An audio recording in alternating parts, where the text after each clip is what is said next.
गरीबी वो अभिशाप है जो इंसान को ठंड में ठिठुरने और बीमारी में तड़पने पर मजबूर कर देती है। रघु अपनी बीमार पत्नी और छोटी सी बेटी के साथ मौत और जिंदगी की जंग लड़ रहा था। अजी सुनते हो? रघु। हाँ सुधा, मैं यहीं हूँ। क्या हुआ? दर्द बढ़ा क्या? अब बर्दाश्त नहीं होता। छाती में जैसे कोई पत्थर रखा है। मुझे लगता है अब मेरा वक्त आ गया है। तुम और पिंकी अपना ख्याल रखना। चुप कर पगली, कैसी मनूस बातें कर रही है? तुझे कुछ नहीं होगा। वो सरकारी अस्पताल का डॉक्टर कह रहा था ना, बस एक इंजेक्शन की जरूरत है। आज मैं वो इंजेक्शन लेकर आऊंगा। तू देख लेना, कल तू अपने पैरों पर खड़ी होगी। रघु, बाहर मत जाओ। बाहर यमराज जैसी ठंड है। तुम्हारे पैर में दर्द होगा। अरे मेरा पैर तो लोहे का है सुधा, इसे ठंड नहीं लगती। बस तू आंखें खुली रखना। मैं अभी गया और अभी आया दवाई ले। रेलवे स्टेशन के बाहर कोहरा है। रघु और पिंकी तेजी से हाथ चला रहे हैं। बाबूजी, ओ साहब, जरा इधर देखिए, गर्मा गर्म बटर ऑमलेट। साहब, एक बार खाएंगे तो सर्दी भूल जाएंगे। ले लीजिए ना साहब, घर में बीवी बहुत बीमार है। अरे भाई, बीमार है तो अस्पताल ले जा। यहाँ सड़क पर क्यों रो रहा है? हटो, रास्ता छोड़ो। बाबा, वो देखो, एक साहब और आ रहे हैं। आप उनसे बोलो, मैं तब तक प्याज काटती हूँ। बाबूजी, भगवान के नाम पर एक ऑमलेट बनवा लीजिए। बहुत भूख लगी होगी आपको। सिर्फ 30 रुपए का है। दवाई के लिए 50 रुपए कम पड़ रहे हैं साहब। आपकी एक मदद मेरी सुहाग बचा सकती है। अच्छा भाई, इतनी मिन्नत कर रहे हो तो बना दो एक, लेकिन साफ सुथरा बनाना। शुक्रिया मालिक। पिंकी बेटा, जल्दी से साहब को स्पेशल वाला बना कर दे। इसमें थोड़ा मक्खन ज्यादा डालना। तभी पुलिस की सीटी बजती है और टीटी टीकमचंद अपने डंडे के साथ आता है। ओहो, फिर आ गया तू। लंगड़े, तुझे मेरी भाषा समझ नहीं आती या लातों का भूत है तू? कितनी बार तुझे भगाया है यहां से? ये स्टेशन तेरे बाप की जागीर है क्या, जो जब चाहे तवा उठा के चला आता है? बाबूजी प्रणाम। टीटी साहब, बस आज रहने दीजिए। कसम से, जैसे ही 100 रुपए जोड़ेंगे मैं खुद चला जाऊंगा। मेरी घरवाली मर रही है बाबूजी, उसके लिए कफन का नहीं, दवाई का इंतजाम करने आया हूं। चल भाग यहां से। सुन लंगड़े, तेरी बीवी मरे या जिए या पूरा खानदान बीमार पड़े, मुझे उससे मतलब नहीं। मुझे हफ्ता चाहिए। 500 रुपए निकाल अभी के अभी, वरना सामान जब्त। बाबूजी, 500 रुपए तो मैंने पूरे हफ्ते में नहीं कमाए। अभी तो पहली बोहनी हुई है। ये देखिए, बस यही है। ये रख लीजिए, पर मुझे धंधा करने दीजिए। मेरी बीवी की सांसें इस धंधे पर टिकी हैं साहब। 40 रुपए की भीख देता है मुझे? टी टीकमचंद नाम है मेरा। अगर 500 नहीं है तो ये रेहड़ी यहाँ नहीं लगेगी। अंकल, आप गंदे हो। मेरे बाबा को मत सताओ। पैसे नाली में क्यों फेंके? हम दवाई कैसे लाएंगे? जुबान रलाती है। देख क्या रहे हो? पलट दो इसका ठेला, तोड़ दो सब कुछ। सिपाही एक जोरदार लात मारकर ठेला पलट देता है। सारे अंडे सड़क पर गिरकर फूट जाते हैं। अरे ये क्या किया मालिक? ये अंडे नहीं, मेरी बीवी की जिंदगी थी। मेरी दुनिया उजल गई। मेरी सुधा की सांसें टूट जाएंगी मालिक। रहम करो, कोई तो बचाओ। अब यहाँ बैठकर मातम मना, और कल अगर तेरी मनहूस शक्ल यहाँ दिखी तो तुझे सीधा जेल में डाल दूंगा। चल। टूटे हुए ठेले के साथ रघु का दिल भी चकनाचूर हो चुका था। वो खाली हाथ आंसुओं में डूबा घर की तरफ भागा। पिंकी, कोई आवाज नहीं आ रही। सुधा को नींद आ गई होगी ना, दर्द कम हो गया होगा शायद, इसीलिए सो गई है। माँ देखो, हम आ गए। माँ उठो। सुधा, ए सुधा, देख मैं आ गया। पैसे तो नहीं ला पाया, टीटी ने सब छीन लिया, पर मैं कल ले आऊंगा, पक्का ले आऊंगा। तू आंखें तो खोल, मुझसे बात तो कर। सुधा, तू इतनी ठंडी क्यों है? सांस क्यों नहीं ले रही? नहीं सुधा, मुझे छोड़कर नहीं जा सकती। मैंने वादा किया था मैं दवाई लाऊंगा। मुझे माफ कर दे सुधा, मैं हार गया। मैं एक ऑमलेट नहीं बेच पाया, मैं तुझे नहीं बचा पाया। माँ, अब मुझे कौन लोरी सुनाएगा? माँ उठो ना, मुझे भूख लगी है। माँ, बाबा देखो ना, माँ उठ क्यों नहीं रही? ठंड और गरीबी ने सुधा की जान ले ली थी और रघु वो जिंदा होकर भी लाश बन चुका था। वो दीवार से सिर टिकाकर बैठा था और उसके पास अपनी सुहागन के कफन के लिए भी फूटी कौड़ी नहीं थी। बाबा, रोने से माँ वापस नहीं आएगी, लेकिन अगर हमने माँ का अंतिम संस्कार नहीं किया तो उनकी आत्मा को शांति नहीं मिलेगी। हमें पैसे चाहिए बाबा, कफन के लिए, लकड़ी के लिए। कहाँ से आएंगे पैसे पिंकी? वो टीटी हमें वहां खड़े भी नहीं होने देगा। सब खत्म हो गया। अब तो बस हम भी यहीं मर जाएं तो अच्छा है। नहीं बाबा, हम हार नहीं मानेंगे। सब खत्म नहीं हुआ। हमारे पास ये 6 अंडे बचे हैं। अभी 2 बजे वाली राजधानी आएगी। उस समय वो टीटी सो रहा होगा। हम जाएंगे और माँ के कफन के पैसे लेकर आएंगे। अगर उसने हमें फिर पकड़ लिया तो वो हमें मार डालेगा पिंकी। मारने दो, माँ तो चली गई, अब किसका डर? अगर आज हम डर गए तो माँ हमें कभी माफ नहीं करेंगी। चलो बाबा, उठो, आज हम अपनी माँ के लिए लड़ेंगे। हाँ बेटी, तू सही कह रही है। तेरी माँ को हम इज्जत से विदा करेंगे। चल, आज दुनिया की कोई ताकत मुझे नहीं रोक सकती।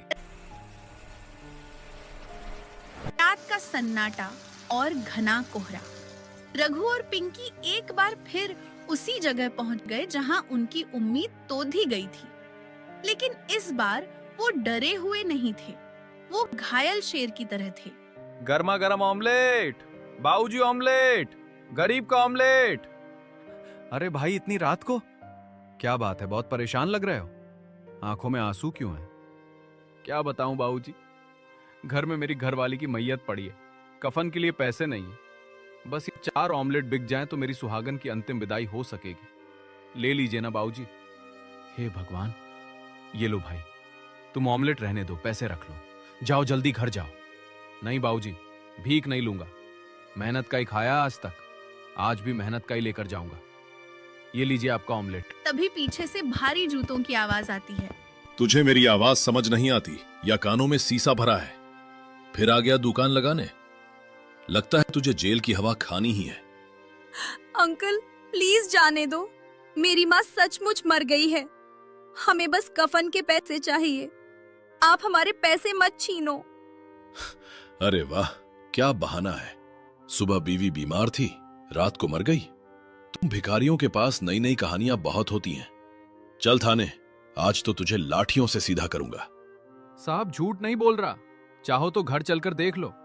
मेरी सुहागन को कफन मिल जाए, फिर चाहे मुझे फांसी चढ़ा देना। बस ये आखिरी ऑमलेट बेचने दो। नहीं बेचने दूंगा। स्टेशन मेरा है, कानून मेरा है। सिपाही, घसीटो इसे। सुधा जा चुकी थी, लेकिन रघु के इम्तिहान अब भी बाकी थे। घर में पत्नी की लाश पड़ी थी और जेब खाली थी। रघु ने सोचा कि शायद दुनिया वाले ना सही, पर अपने तो मदद करेंगे। किशन, ओ किशन, दरवाजा खोल भाई, बहुत बड़ी मुसीबत आ गई है। किशन! क्या है रघु, पागल हो गया है क्या? इतनी रात को क्यों शोर मचा रहा है? मोहल्ले वाले जाग जाएंगे। भाई, अब मैं किसे जगाऊं? मेरी दुनिया तो हमेशा के लिए सो गई। मेरी सुधा चली गई किशन। ठंड ने उसे मार डाला। वो मुझे छोड़कर चली गई। क्या सुधा भाभी नहीं रही? अरे ये तो बहुत बुरा हुआ। अभी कल ही तो मैंने उसे देखा था। हाँ भाई, पर मेरे पास अब रोने का भी वक्त नहीं है। घर में कफन के लिए 1 रुपया नहीं है। मेरी मदद कर दे भाई, बस 500 रुपया उधार दे दे। मैं तेरे हाथ जोड़ता हूं। मेरी पत्नी का अंतिम संस्कार रुक जाएगा वरना। रघु, देख भाई, मुझे बहुत अफसोस है। मैं तेरी मदद जरूर करता, कसम से करता, लेकिन मेरी हालत तू जानता नहीं है। अभी कल ही बच्चों की स्कूल फीस भरी है और दुकान भी मंदी चल रही है। जेब एकदम खाली है यार। किशन, झूठ मत बोल। हम बचपन के दोस्त हैं। मुझे पता है तूने कल ही कमेटी उठाई है। देख, मैं पैसे नहीं मांग रहा, भीख मांग रहा हूं। अरे यार, एक बार बोल दिया ना कि पैसे नहीं हैं, तो क्या अपनी खाल बेचकर तुझे पैसे दूं? कमेटी के पैसे मेरे नहीं हैं, वो मुझे माल वाले को देने हैं। अब जा यहां से, मुझे सोने दे। सुबह देखेंगे अगर कुछ हो पाया तो। रघु अपने सगे बड़े भाई जगदीश के पक्के मकान के गेट पर पहुंचता है।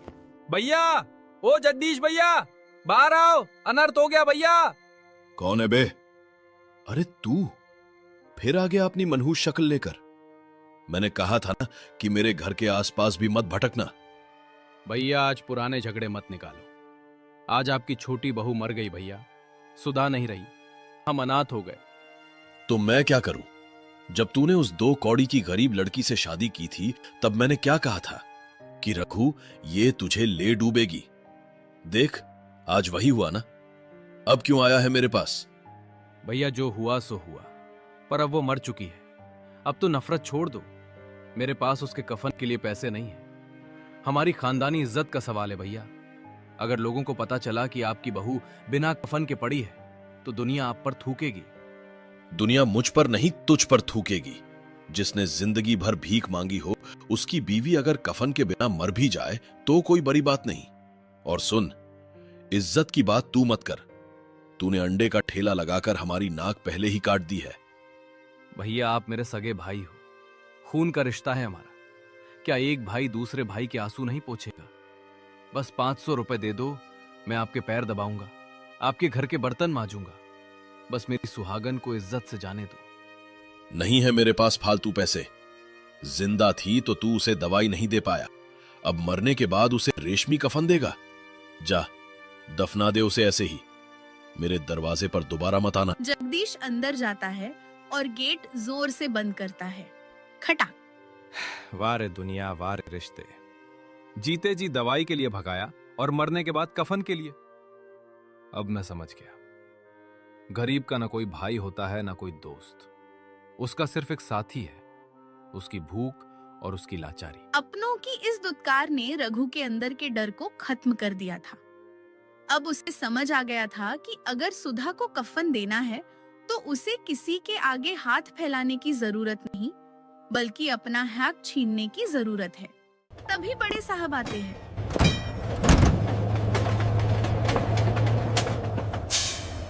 स्वागत है सर। स्टेशन पर सब फर्स्ट क्लास है सर। सफाई एकदम चकाचक है। ठीक है। चलो अंदर चलते हैं। रुको, वो कौन है? और वो बच्ची इतनी रात को ठंड में क्यों रो रही है? आ रही है सर, आदत है इनकी ड्रामा करने की। आप चलिए सर, मैं सिपाही को बोलता हूं इन्हें हटा दे। भिखारी की भी आंखों में आंसू होते हैं टीकमचंद, मगर इसके आंसू दर्द के लग रहे हैं। मुझे बात करने दो। क्या हुआ भाई? इतनी ठंड में अपनी बच्ची के साथ यहां क्यों बैठे हो? और तुम रो क्यों रहे हो? साहब हमें मत मारो साहब, हम बस जा ही रहे थे। मेरी बीवी मर गई है साहब, बस उसके कफन का इंतजाम नहीं हो पाया। क्या? बीवी मर गई और कफन नहीं है? तो तुम यहां क्या कर रहे हो? साहब मैं यहीं अंडे का ठेला लगाता था। सुबह मेरी बीवी बीमार थी, अगर धंधा करने देते तो मैं दवाई ले जाता, पर इस टीटी साहब ने मेरा ठेला तोड़ दिया, मेरे पैसे नाली में फेंक दिए। मेरी सुधा दवाई बिना मर गई साहब। अब कफन के लिए आया था तो इन्होंने फिर भगा दिया। अब मैं कहां जाऊं साहब? मेरे बाबा ने झूठ नहीं बोला अंकल। ये अंकल बहुत गंदे हैं, इन्होंने हमें बहुत मारा। टीकमचंद, क्या ये सच है? सर वो अवैध वेंडर था सर, नियम के हिसाब से। नियम? तुम्हें नियम याद रहा पर इंसानियत भूल गए। तुम्हारी वजह से एक औरत मर गई। तुम्हें शर्म आनी चाहिए अपनी वर्दी पर। माफी मांग, अभी इसी वक्त इसके पैरों में गिरकर माफी मांग। मुझे माफ कर दो भाई, मुझसे बहुत बड़ी गलती हो गई। मैं अंधा हो गया था, मुझे माफ कर दो। तुम्हारी पत्नी को तो मैं वापस नहीं ला सकता भाई, उसका मुझे अफसोस जिंदगी भर रहेगा। लेकिन आज मैं तुम्हें एक हक देता हूं।